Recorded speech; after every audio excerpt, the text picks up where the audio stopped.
और बड़ी खबर में बात जमीन को लेकर हुए बड़े खेल की। रामगढ़ के मांडू अंचल में वन विभाग और सरकारी जमीन की लूट का मामला सामने आया है। जानकारी के मुताबिक वन विभाग की 350 एकड़ जमीन 282 लोगों के नाम पर गलत तरीके से बंदोबस्ती कर दी है। इतना ही नहीं, मांडू अंचल में अवैध जमाबंदी के कुल 1502 मामले चिन्हित किए गए हैं और इसका खुलासा खुद डीसी की ओर से गठित जांच टीम ने अपनी रिपोर्ट में किया है। रिपोर्ट के मुताबिक अंचलाधिकारियों और अंचल कर्मियों ने मांडू अंचल के विभिन्न क्षेत्रों में जमीन की गलत तरीके से जमाबंदी की। इसमें विशेष रूप से कोयला खनन क्षेत्रों में गैर मंजूरवा जमीन, जंगल झाड़ी भूमि और अधिसूचित वन क्षेत्र की भूमि शामिल है। रिपोर्ट को उपायुक्त ने राजस्व विभाग के सचिव को भेजकर दोषी अधिकारियों पर कार्रवाई का अनुरोध किया है। ओम प्रकाश हमारे सहयोगी इस खबर पर जुड़े हुए हैं। ओम प्रकाश, कई मामले ऐसे सामने आए हाल के दिनों में। जमीन का बड़ा खेल इस वक्त झारखंड में चल रहा है। यह नया मामला रामगढ़ के मांडू में सामने आया है। कब कार्रवाई होगी ऐसे लोगों पर?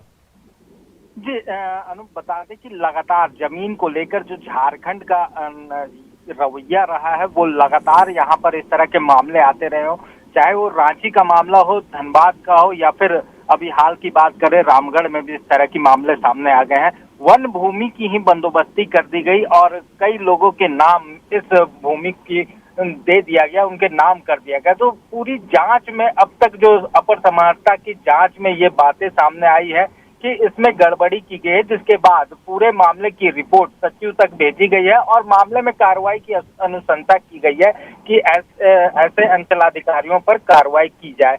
तो देखना होगा कि अब इसमें आगे किस तरह की कार्रवाई। ओम प्रकाश, क्या सिर्फ अंचल दोषी है, रजिस्ट्रार दोषी नहीं होते हैं? क्योंकि पूरा रजिस्ट्री का मामला, जो रजिस्ट्री वहां से होता है, निबंधन वहां से होता है, उसके बाद म्यूटेशन जो होता है वो सीओ के पास में होता है। उनके पास भी पूरी जानकारी होती है, बिना देखे कैसे किसी की रजिस्ट्री कर देते हैं? जी, जाहिर सी बात है, जिस तरह से ऑनलाइन प्रक्रिया की गई थी उसके बाद भी इस तरह के मामले सामने आ रहे हैं। खासकर आपको बता दें कि रजिस्टर 2 जो ऑनलाइन एंट्री होती है उस दरमियान भी कई तरह की गड़बड़ियां सामने आई है और उस तरह के मामले की जांच भी सीआईडी की टीम भी कर रही है कि इस तरह से कैसे हो जा रही है। तो कहीं ना कहीं पूरा विभाग, अगर कहा जाए तो ब्लॉक से लेकर रजिस्ट्री ऑफिस, सभी इसमें मिली भगत होती है और सभी के मिली भगत से ही इस तरह की पूरी घटना कारित की जाती है। ओम प्रकाश, अक्सर विपक्ष ये सवाल उठाता है कि सरकार में जमीन लूट की पूरी छूट मिली हुई है, चाहे अंचलाधिकारियों की बात करें चाहे माफियाओं की। क्या इसमें सच्चाई नजर आ रही है जैसे मामले सामने आ रहे हैं? जी, अब विपक्ष फिलहाल आरोप तो लगा रहा है, लेकिन आपको बता दें कि इस तरह की बातें झारखंड के लिए कोई नई नहीं है। पुरानी सरकार हो या फिर नई सरकार, दोनों तरफ इस तरह के मामले आए हैं और उन्हीं मामलों को लेकर अब जांच की जा रही है। अब देखना होगा, मेन बात हो जाता है कि कार्रवाई कब होगी। जांच हो जाती है, सामने मामले आ जाते हैं उसके बाद, लेकिन कार्रवाई के रूप में जो कार्रवाई है वो नहीं हो पाती है। तो जब तक सख्त कार्रवाई नहीं होगी, इस तरह के लोगों पर दबिश नहीं कायम होगी, तब तक इस तरह के मामले बढ़ते ही रहेंगे। प्रशासन को या फिर देखना होगा कि अब सचिव, भू राजस्व सचिव इस मामले में किस तरह थोड़ा इंतजार करते हैं। ओम प्रकाश, अब जैसे कार्रवाई की अनुशंसा की गई है, क्या कार्रवाई होती है और कैसे इन पर नकेल कसे जाती है, ये भी देखने वाली बात होगी। फिलहाल बहुत बहुत शुक्रिया आपका।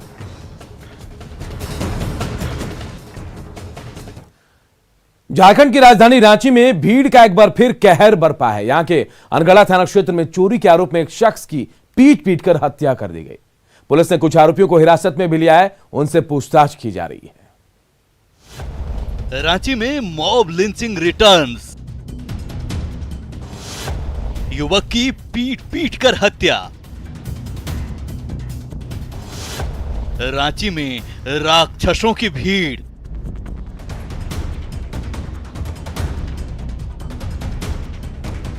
रांची में इंसानी राक्षसों की भीड़ ने एक कथित चोर की पीट कर हत्या कर दी। वारदात अनगढ़ा थाना क्षेत्र की है, जहां चोरी के आरोप में मुबारक खान नाम के शख्स की पीट कर हत्या कर दी गई। युवक की बाइक चोरी के आरोप में पीट कर हत्या की गई है। पूरे मामले को लेकर जब युवक की मृत्यु हो जाता है उसके बाद पुलिस को कंप्लेन किया जाता, तो पूरे मामले में कहीं न कहीं एक बार फिर भीड़ तंत्र का कहर देखने को मिल रहा है। मृतक मुबारक खान के भाई का आरोप है कि भीड़ ने मुबारक को पेड़ से बांधकर पीटा। तो वहाँ देखिए कि लड़का का लाश पड़ल था, उसका बगल में एगो पल्सर का अथी है इसको पीट पीट के हत्या कर दिया गया है, बांध के पूरा इसका शरीर में अथी है, पूरा जख्म हुआ, पैर भी टूटा हुआ है इसका। मतलब घटना का अंजाम देने के लिए सब पल्सर का एगो अथी चोरी के मामला में अथी कर दिया और एगो जैक रखा हुआ है। मृतक के शव के पास बाइक के रिम, बैटरी और जैक मिला है। मृतक के बड़े भाई तबारक ने बताया कि यह हत्या साजिश के तहत की गई है। घटना इस साजिश करके बिना वजह के इसको मारा गया है सर, और क्या कर सकते हैं।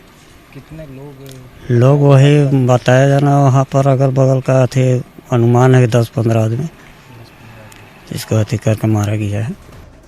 वहीं मृतक मुबारक खान के दूसरे भाई परवेज आलम कथित चोरी की कहानी पर शक जता रहे हैं। परवेज की दलील है कि चोरी ही करना था तो बाइक चोरी करता, बाइक से टायर खोलकर कौन चोरी करता है। अगर चोरी का आरोप है, ठीक है, चोरी का आरोप है तो आप एक खुद समझदार व्यक्ति समझ सकते हैं कि आप वहाँ पे रखा गया है पल्सर का एक पीछे का जो टायर होता है रिम सेट। आपके यहाँ किसी को कोई चोरी करने जाएगा तो पल्सर डायरेक्ट ही चुरा के ले जाएगा, अगर चोरी करने का हो तो, है ना कि आपका टायर को खोल के चोरी करेगा, ऐसा है क्या। दरअसल शनिवार रात ग्रामीणों ने मुबारक खान को पल्सर बाइक से टायर चोरी करने के आरोप में पकड़ा और फिर इतना मारा कि उसकी मौत हो गई। मृतक मुबारक खान के गले, हाथ और पैर में चोट के निशान हैं। पुलिस ने पूरे मामले में कुछ आरोपियों को हिरासत में लिया है और पूछताछ कर रही है। गाड़ी का बैटरी और चक्का गाड़ी का खुलने की बात आई थी, उसी में लोग जगे देर रात में, और फिर वो जब वो भागने लगे तो ग्रामीण लोग उसको पकड़ लिया, पकड़ के हाथ पाँव बांध दिया गया और पूरी तरह से मार पिटाई हुई, जिसके वजह से उनको घटना स्थल पर इसी जगह इनकी मृत्यु हो गई। थाना की जब जानकारी हुई तो थाना वाले सारे लोग पूछे, हम लोग तहकीकात जांच कर रहे हैं कि आखिर वास्तविकता क्या है। रांची में भीड़ के क्रूर चेहरे से आक्रोशित लोगों ने अनगढ़ा थाने का घेराव किया और आरोपियों की गिरफ्तारी की मांग की। फिलहाल पुलिस शव का पोस्टमार्टम कराकर छानबीन में जुटी हुई है। अब तक 15 से 17 लोगों के शामिल होने की बात सामने आ रही है। रांची से संवाददाता ओम प्रकाश की रिपोर्ट, न्यूज़ 18। हजारीबाग में चौपारण प्रखंड की एक बुजुर्ग महिला सरकारी ऑफिस और अधिकारियों का चक्कर लगाने को मजबूर है। दरअसल उसे सरकारी दस्तावेज में मृत घोषित कर दिया गया है। सरकारी सुविधाएं बंद है, वहीं अब उसे कोई भी जिंदा मानने को तैयार नहीं दिख रहा।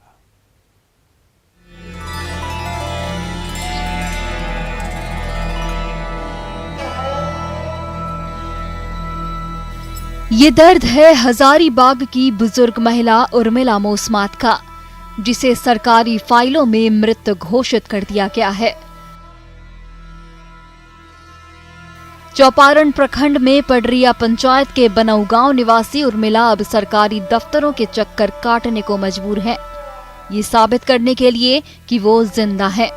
लेकिन कागज इतने पक्के हैं कि कोई विश्वास करने को तैयार नहीं हो रहा। नतीजा है कि न वृद्धा पेंशन मिल रहा और न सरकारी योजनाओं का लाभ। विधवा पेंशन हमरा मिलल से कट गए, कटा दल थी, मरल आदमी के जिंदा आदमी मरल बना दल थी, काट कूट के बराबर कर दलती है। जब मामले का खुलासा हुआ तो सभी इस गड़बड़ झाले में पल्ला झाड़ते दिख रहे हैं। पडरिया पंचायत के मुखिया ने गलती के लिए माफी मांगी है। वहीं पंचायत सेवक और रोजगार सेवक, जिन्हें जीवित और मृत व्यक्तियों के लाभुकों के पहचान का जिम्मा मिला था, अब एक दूसरे पर ठीकरा फोड़ते दिख रहे हैं। जब हमरा पेंशन न मिलो लगले साल भर से तब मुँगा गलिए, तो पुलिस से बेचारा कल कह कि दादी आपको पैसा नहीं आया है, कहलिए नहीं, तो ये काम करे तू ब्लॉक जा, तब ब्लॉकवा गलिए तो हुआ पता भी करिए, तब ब्लॉकवा में कहल कह कि बोल सबको नाम कट गया है, कैसे होगा। तो दूगो और मर्दाना बैठल थी, वो सब डांटे लगल थी कि मरा हुआ आदमी कैसे जिंदा होगा। जानकारी हुआ है, हम क्षमा हम माफ़ी चाहते हैं, हमसे भूल मिस्टेक हुआ होगी और मैं प्रयास करूंगा कि इन्हें सुधारने का मैं काम करूंगा। डोर टू डोर 16 आदमी को हम लोग वृद्धा पेंशन लाभों को मृत पाए, लेकिन एक जो उर्मिला मसूमात है वो जिंदी थी। जैसे मेरे संज्ञान में आया कि नहीं मृत्यु इसका हो गया है रिपोर्ट में, मैं तुरंत प्रखंड विकास पदाधिकारी को लिख के दिया कि सर गलती से मृत्यु हो गई है, मैं इसको जिला का तुरंत सूचना कर दिया हूँ। जिसके तहत हम लोग तो बाहरी आदमी हैं, हम लोग तो उतना नहीं जान सकते हैं गहराई से, लेकिन उन लोग के कहने पर, गांव के आदमी कहने पर हम लोग मतलब उसको ही किए हैं। इसमें हमारी गलती नहीं, इसमें बोला जाए वहाँ के प्रशासन लोग के मन गलती है, जो ग्रामीण है कार्डधारी उसका गलती है, जो कमेटी में थे। सरकारी बाबुओं की गलती का खामियाजा बुजुर्ग महिला को भुगतना पड़ रहा है। वहीं लाल फीता शाही का आलम ये है कि अधिकारियों के सामने जिंदा पहुंचने के बाद भी उन्हें कोई जिंदा मानने को तैयार नहीं दिख रहा। अब देखना है कि प्रशासन कब तक अपनी गलती सुधारता है और कब तक बुजुर्ग महिला को सरकारी योजनाओं का लाभ मिल पाता है।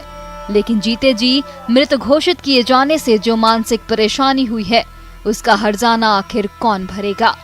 न्यूज़ 18 के लिए हजारीबाग से राकेश कुमार की रिपोर्ट। और इस बुलेटिन में इतना ही, लेकिन खबरें लगातार जारी है। देखते रहिए न्यूज़ 18 बिहार झारखंड।